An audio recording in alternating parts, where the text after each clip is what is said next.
One of our goals is to break the ice for people that didn't even really know personal development existed.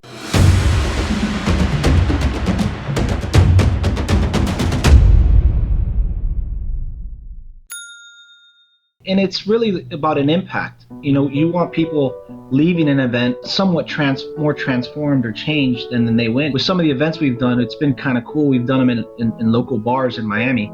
And it would be the last place where you'd host a mindful event. I mean, not that it would be, but it just from a perception standpoint, meditating at a bar is like somewhat of an oxymoron, but we've done it. And really we wanted to create relatedness, meaning adults were already maybe used to that, that path. Hey, let's go out on a Friday, let's go out on a Saturday.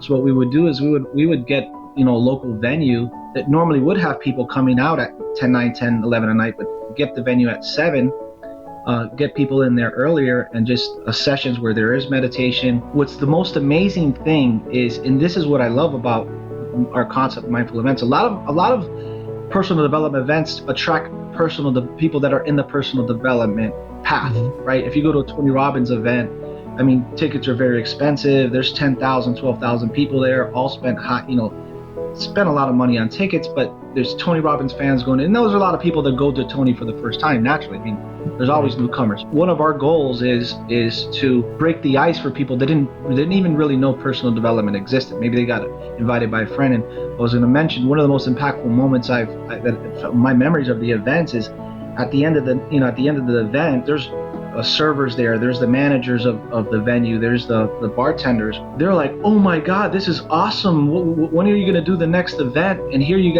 have a bartender who maybe, had a vision for the future or didn't, or it was just, I'm just giving you my gathering of what I saw, but just seeing a regular person get exposed to inspiration and knowledge and overcoming adversity and knowing that anybody can win.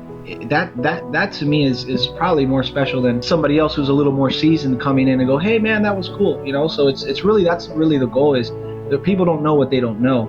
And if we can create more micro events and events that are more touchable and easy for the average person to just be invited to and get exposed to, hey, I can work on my mind. Hey, breathing intentionally on a daily basis can reduce stress, and I don't have to take those medications. Really, that's what it boils down to. It's really going to the core of the fundamentals of just living a life that is not stressful, or you can minimize the stress, minimize the anxiety, minimize the need for pharmaceutical drugs.